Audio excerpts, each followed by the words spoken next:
Hey, what's going on, everyone? The main question on the block right now is what's going on in the barber industry, man? But we've been seeing a lot of hot topics on social media by Victorino Stylo, Tremendo, El Bori, TPOB. Man, today we're here with KO. Let me put you on trust the God that put that dream in your heart. You know the government's really a game. Things I appreciate most is what you guys do for the culture. I just got a positive vibe today, bro. I'm on my Cat Williams. Do I got to call out names right now? Do I got to call?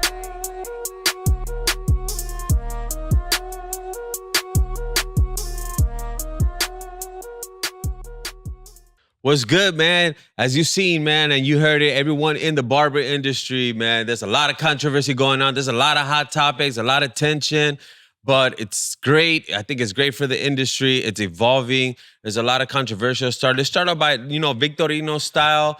He has two hot topics, Victorino versus Jay Wheeler and Victorino versus the people in España, the barberos in España.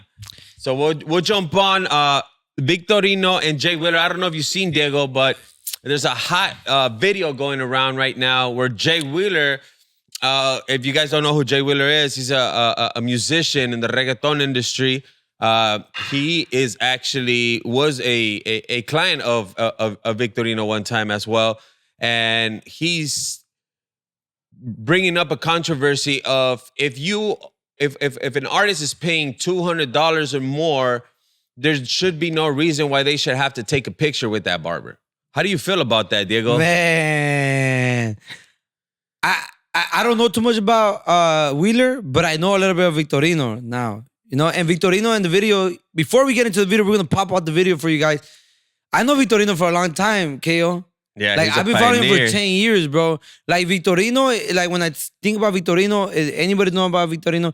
He started going to expos, and when he'll pop out to expos, bro, he'll pop up with like 10 models, bro, all dressed up. He will always dressed up. He was always dressed up with a suit, always classic, always like having class and stuff. So I just think it's trippy, bro, because me as a barber, bro, I think a lot of artists have forgotten that price has fluctuated, and barbers are charging more and things are more expensive. So honestly, bro, if I'm going to your house, bro, and I'm cutting your hair, even if you're not an artist, bro, honestly, even if you're not an artist, and I'm going to your house at 10 p.m. and I'm gonna charge you $200, I swear, bro, I'm expecting some pizza. I'm expecting at least a soda. Offer me a soda too. And I'm gonna still charge you the $200, bro. And I'm gonna be like, hey, let me get a picture with you, bro. So before further ado, let's watch this video real quick. Let's see it. Buenas tardes, 00725 desde Caguas, Puerto Rico. Vamos a reaccionar a estas palabras del Peter Languila puertorriqueño que diga Jay Wheeler. Cuando discutiste con Victorino, que le dijiste lo de la foto y tú le pides una foto y le quieres cobrar caro también, estoy de acuerdo con hermano. Muy bien. ¿Tú estás de acuerdo con Gallo? La mía, Victorino y todos los boris y todos los que recortan, los amo con todo el corazón, pero yo soy un artista. Sí. Y yo he visto eso, cabrón. Son 200. ¿Me puedo tirar una foto contigo? Coño, cabrón. ¿En serio? Estoy 100% de acuerdo. Y no me vengas a decir ahora, pero tú tienes 200 pesos. Yo tengo mucho dinero, pero eso no quiere decir que tú vas a... ¿Entiendes? Sí. Ok, excelente. Hablemos de hechos. Hechos de usted y yo. Que eso es de lo que yo vengo a hablar. Y vamos a hablar con datos. Observemos esto. Jay Wheeler, mi gente, talento nuevo. Ustedes saben cómo es esto. Talento nuevo. En el 2019 se acerca a mí Mikey Backstage para atenderte. Le damos un acical en la madre a las 12 de la medianoche, 2019 a las 12:32 de la mañana. Además de atenderte a esa hora, te llevaron fotógrafo y te hicieron un photoshooting conmigo. ¿Y quién es la figura? ¿Cuánto tú pagaste por ese recorte, Jay Wheeler? Obtengamos tu reacción instantánea. No, Victorino, no. Ese recorte no lo pagué yo. Pregúntale a Mikey Backstage, a Nelson. Hey, so why you think he shows the video of Jay Wheeler reacting? What do you think Jay Wheeler's trying to say right there? What I think is that he's trying to say is that, so that looks like Jay Wheeler now. I don't think that's Jay Wheeler after he did the haircut on him because that's obviously- now. Okay. Yeah, that's now. Uh-huh. So I think there was like a back and forth going on with him after Victorino saw that Jay Wheeler went on that podcast or that radio station and was talking about that. They probably had like a conversation on the side or on a FaceTime or something, and they were sending each other videos back and forth, and that was his reaction to what Victorino had to say about that. The first thing he said was that I didn't even pay for that haircut. Yeah. You know, like the management team paid for it or somebody in my team And they paid him for it. $65. And they paid him Victorino, 60 yeah. yeah. That's what he's claiming, that he paid him $65 for that haircut. But I think Jay Wheeler's just kind of taking the barber industry kind of like a joke. And that's what's affecting mainstream barbers and a lot of us in the barber industry. But I don't know what people think, but $200 for a house call, bro, I think it's good right now. What do you think? I think that's a fair enough price. If you continue to see the video a little later in the video, Victorino also shows at the time that he was actually cutting them up that first time. What was that? Which was like at midnight, like at 12:30. Mm-hmm. You know, and sometimes a lot of barbers after hour haircuts are even more expensive on top of already it being a house call or a studio call. Yeah. So I think that Victorino right now, what he's just kind of holding it down for the barbers. He's backfiring on him, especially because his name was mentioned. Yeah, correct. And then he ends up saying, I should charge you $500 right now if you want me to go to cut your hair at your house. Yeah. So the 200 mark was back in 2019 because he shows facts and date stamps and stuff, and that was back in 2019. Right now, what Victorino says is that now his price is $500 if he's at least gonna go over there, or to at least negotiate the price with that person that you're actually gonna go and see and cut, and negotiate the picture or the video or any type of promo before you even go out there and do it. Because as much as respect that we want as barbers, we should also give the platform artist or whatever artist, whether it's an influencer, a musician, a movie artist, respect their platform and the work that they put in to become where they're at right now, to be able to select and pick and choose who they want to get a haircut. And that's what Victorino ends up saying, that at the end, you're both benefiting from it. Yeah. The barber and the artist. And it could be vice versa too. Because Victorino was saying, at that time when you came with me, you were barely starting. I was a superstar. And Victorino, what I know, he was already cutting, like, I don't know if he cut, what's that fool's name? Jay Quiles, J Balvin. Like, he was already cutting those people up. Like, I'm talking about back then. Yeah, he had a good roster of good artists, whether they were reggaeton artists or people, entrepreneurs, anybody that was that was doing it, coming out of Puerto Rico, because he's based out of Puerto Rico. Yeah. So I be like, what I think is, like, at the end of the day, bro, like, you gotta respect the artist for who he is, But I don't like when the artist thinks he's like up here, and then he's paying you like if he's down here. You get what I'm saying? Or like, he doesn't even want to pay you, bro. Like, I went to go cut up an artist once, and like, after the haircut, I was confused, like, if he's gonna pay me right now, or like, who's paying me, like, what was going on? And then you're right there, like, I feel like I was begging, like, hey, bro, like, who's gonna pay me, like, the haircut and stuff, And like, they act all weird, bro, but like, in the moment, some barbers too, you think they're already artists, and it's just your homie told you, hey, yeah, he's a rapper, fool, and he's barely coming up. Yeah. I just think that those things like that, as far as like going to do a house call or going to do an artist and stuff like that, you have to know the background of it and have a good structure and approach. Yeah. Like, say, hey, look, here's your invoice.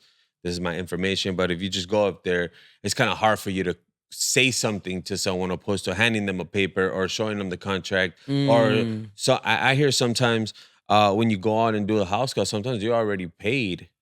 You're already paid before. You're already paid ahead of time. The contract is done. It's like, okay, you're gonna come and you're gonna cut up 3 people. One of them is the artist, and you're gonna take care of his kid, and then the brother or whatever, and everything's already taken care of. But I think us as barbers too, we have to take the responsibility of being more professional when it comes to things like that. Like what? Like what would you do? What would you do to make a house call more professional? To make a house call more professional, I would be, sometimes we just go based like, oh well, we have a barber friend that definitely cuts hair on artists or people of that extent. And what they do is like they can't get them that day, so they'll pass them on to their barber friend. But their barber friend have never done a house call like that or deal with that level of people.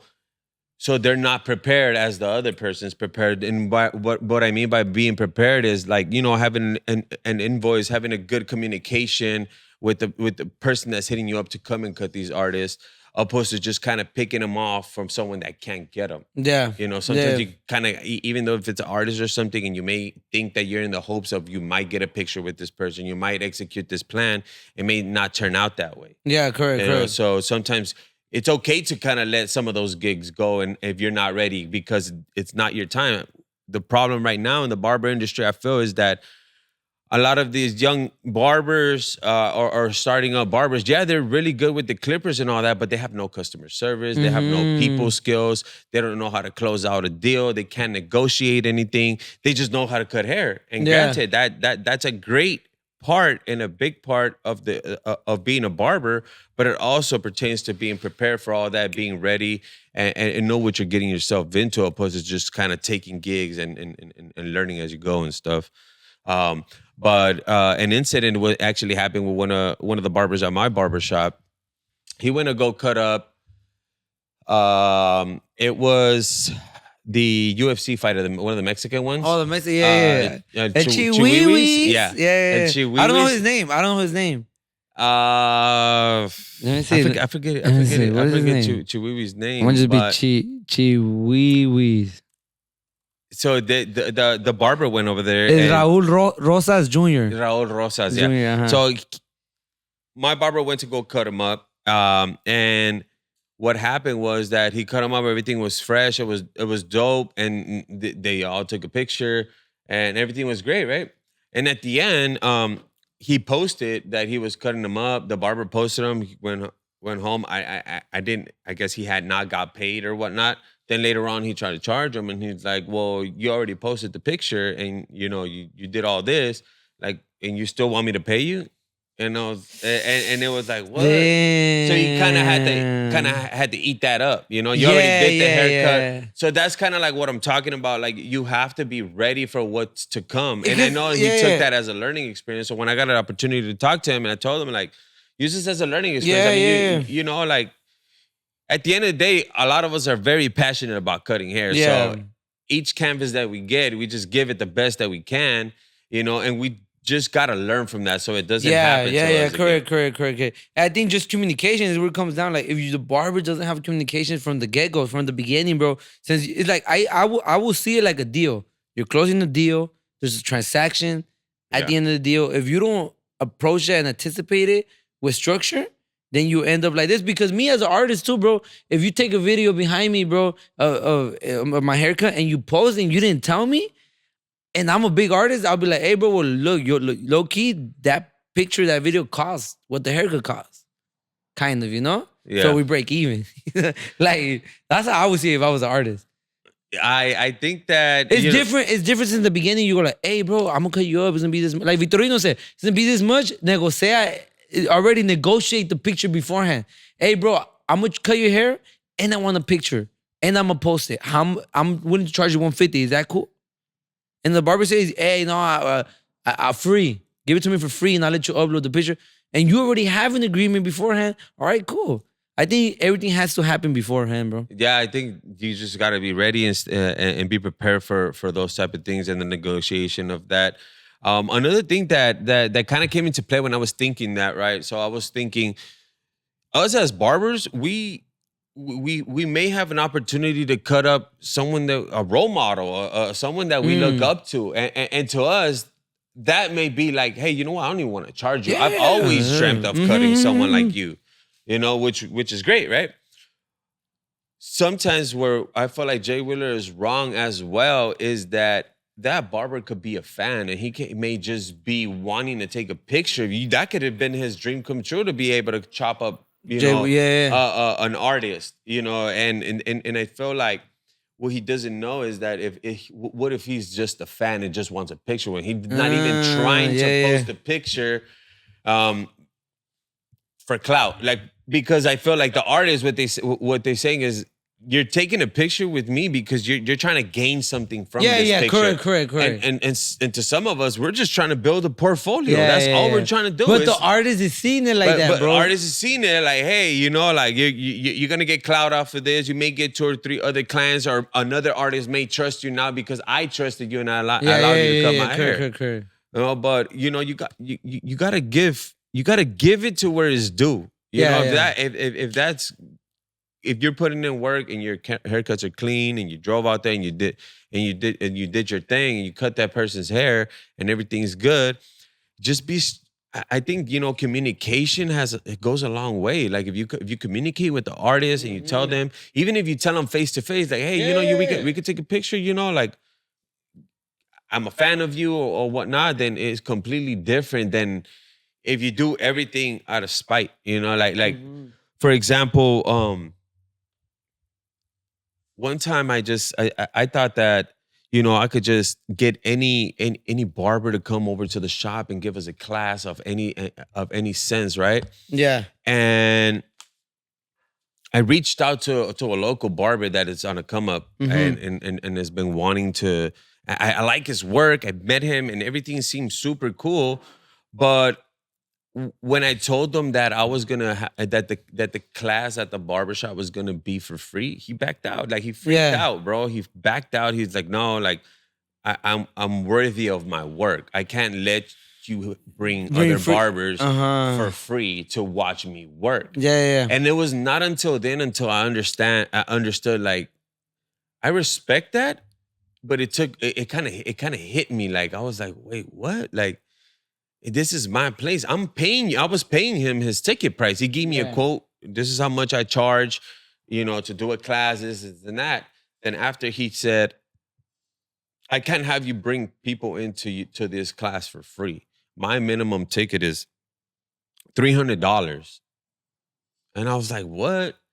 So it took a little bit for me to understand that, but I overanalyze it and I can see where he's coming from, and I think that where I failed was I didn't negotiate that in the beginning. I didn't let him know that people were coming in for free, and that's like a part that I had left out, which was a deal breaker for him. So I wish I would have been a little bit more prepared, a little bit more knowledgeable on or structure the deal a little bit better. Structure the deal, exactly. So what did I do with that? I learned from it, and I went back to the drawing board, and now I have something a little bit better. So the next time I want to get someone to come and give us a class, it's going to be a little different. But kind of to coincide with something that kind of happened to me in the past, where it was like a platform artist that's on the come up. That I actually made him feel some type of way, letting him know that I was going to have people come in for free. It's kind of like posting up a picture for free. Correct. So that's kind of how I could relate to that. How about yourself? You ever had an experience or something of that sort? Besides, kind of being on that and on the back end of like you being the barber and getting that and because you mentioned to me you cut up recently before the Mexico game one of the players I cut from up León. Jesus Hernandez from León. He's barely coming up. But like I even, bro, I had like 40 minutes, bro. I had to go to the Mexico game. So even then, I treat him like a regular client, bro. If a walk-in wouldn't came in that moment and it would have been like a random walk-in and he would have been like, hey, I need a haircut like last minute. Like me, bro, I even told one of my barbers, bro, one of my barbers was like, man, you should have been left, bro. I would have been at the Mexico game. I'm like, bro, you a fake barber. That's why, fool. I'm a real barber, fool. Like, I take care of walk-ins because I know that the walk-in, even if the walk-in is going to bring you more money in the long term, bro. So that day, it was last minute. He needed a haircut. I don't even know who this player is. But someone told me, like, hey, bro, he's a professional soccer player. He wants a haircut. I sent him to the barbershop. So that's when I went. I mean, I was already there. He came. And I was like, all right, I cut you up, bro. I cut him up in 35 minutes, bro. You know, and I still charged him what it was. But I learned how to treat people as like if they're just any other normal people. But I've also, like, if it's an artist, bro, like, I just want him to be professional with me too. Because I'm the type of person too, bro, where like I would negotiate the deal. Like, hey, you want me there at 2 or we're gonna start at 2? Cause I just need 10 minutes to set up, bro. Like, I need to be somewhere at 5, bro. And I always been like that, bro. I always been like when I used to go do house calls, some clients would be like, fool, my cousin wants a haircut now. And my other cousin, like, they're gonna pay you $100 too, bro. Like, and I'll be like, oh, no, I can't cut them up, bro. And like, why not? I gotta leave, bro. Oh yeah, but they're gonna pay you. Like, it's not about the money. I always told people this is my line to get out of that, fool. It's like, it's not about the money, bro. It's about the time. I don't got the time, bro. I gotta dip in the next 30 minutes, bro. And I would just tell them no, bro. That's you know, crazy. yeah. I learned to just like You're a fake barber, bro. You're not for the barbers, bro. No. It's just like it's weird, bro, because they should have told you since the get-go too. Like, hey, my 2 cousins are here, they might get a cut. But if you're telling me pull up for 1 cut and then you want me to do 2 more cuts, bro, like that's 3 hours of my time, bro. I gotta go.